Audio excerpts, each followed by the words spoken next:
Hi, and welcome to the People Chronicles Storied Women. My name is Anna Rose Ingarra-Milch, and I am your host. I am also the author of Lunch with Lucille. Lunch with Lucille is an inspirational novel about how one woman's life inspired another woman's. And today on the People Chronicles Storied Women, we showcase other women who will teach us what they have learned along their journey. And today my guest is Sara McHale. Hi. Welcome, Sara. Thank you very much. So as I told you before we started, the one question that we ask every guest on the show is, what is it that the one thing that you would like our audience to remember from our little talk today?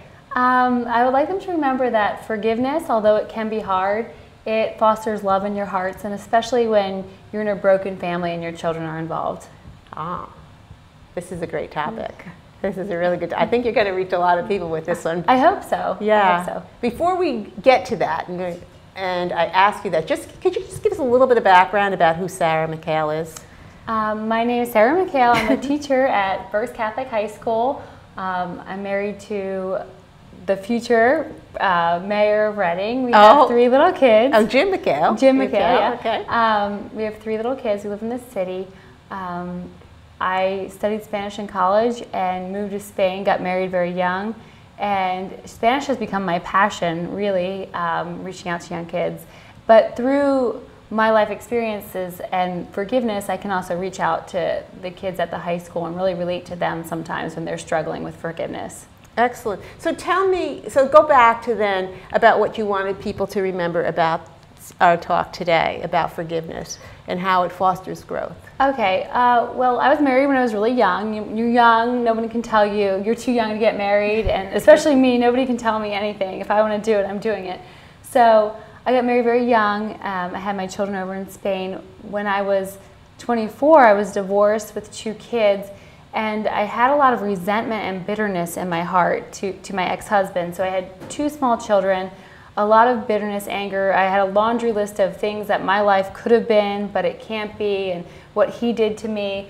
And I had to make a very conscious decision to forgive him and to get rid of the bitterness that was like a poison in my heart, because I did not want my children, they were very young at the time, 3 months old and 19 months old, I didn't want them growing up with bitterness in their heart towards their dad or towards their stepmother. So what I hear, and I think that people forget, is that forgiveness is a real intentional type of activity. I mean, it's just not something that happens. No, it was intentional, and it was not hard. It was not easy. It was hard. Forgiveness is hard. Yeah. But it's something that has to be done for yourself and for the other people, and especially for your children if children are involved.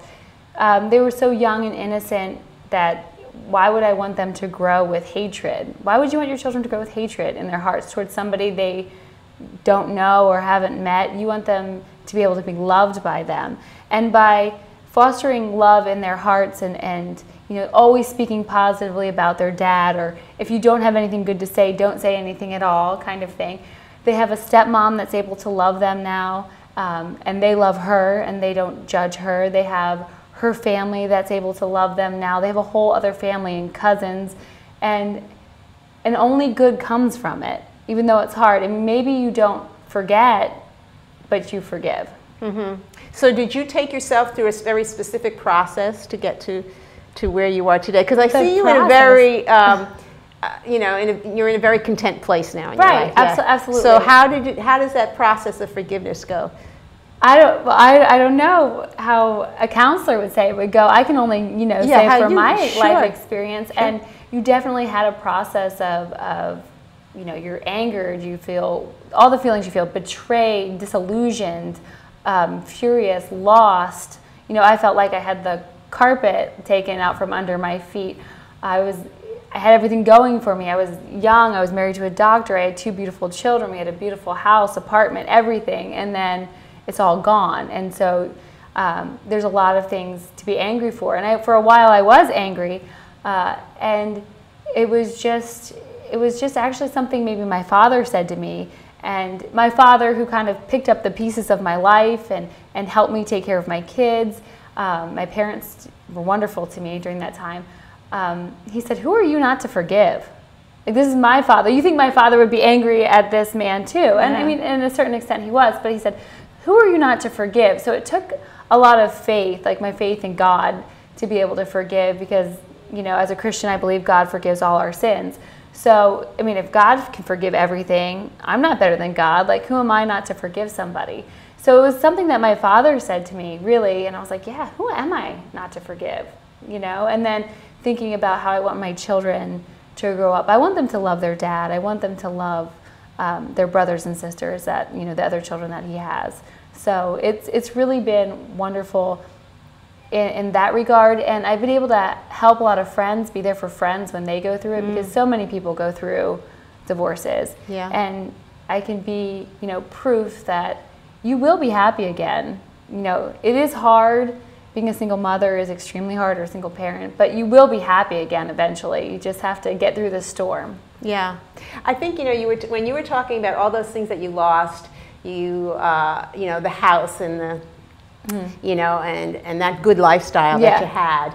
And then, you know, you kind of look back and then you see that's lost, but I have two Beautiful incredible children. Absolutely. And they have set you on a path. Right. That is just so glorious. And so, you know, when you think in terms of had you stayed in that bitterness, had you stayed in that place, you would have lost them too. Yeah. And that would have really been the big loss. And I think when your dad, as a parent of children your age, you know, it's a bit of real, you know, mature advice to tell you that, you know, this isn't about you anymore. You know, once you're a parent, you know, and right, and you became, you know, you realized that really quickly. It's not about me. It's about the kids. Right. Absolutely. Yeah. And teaching at a high school, you know, the kids can't relate to being divorced, but the kids can relate to their parents being divorced. The kids can relate to their parents hating each other, or the kids can relate to them having bitterness for one parent or another. And if I share a little bit of my story with them and say, you know, forgiving me really helped me, because I don't hold this inside of me anymore. It's not like this weight that's bearing down on me anymore. I've let it go. You know, it's happened. It's in the past, and I'm a better person.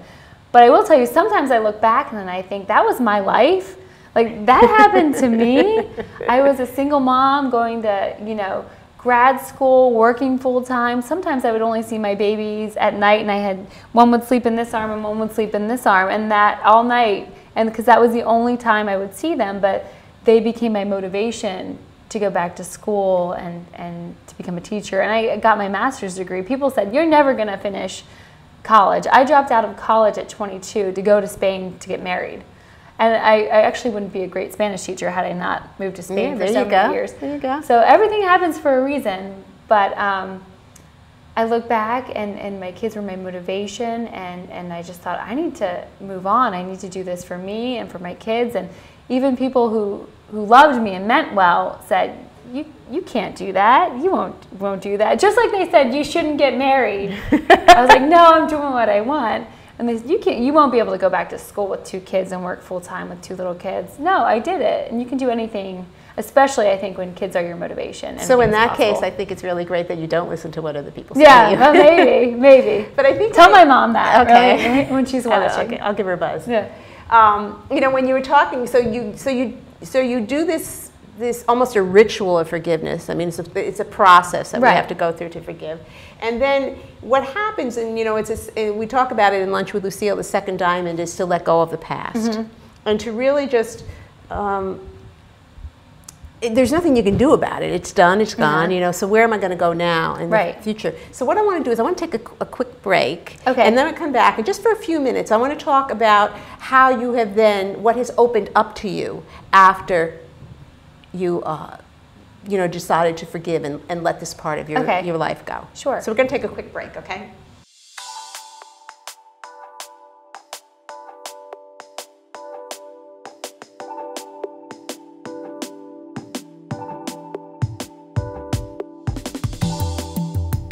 Want to know more about who's doing what in Berks County? Check out the stories on thepeoplechronicles.com.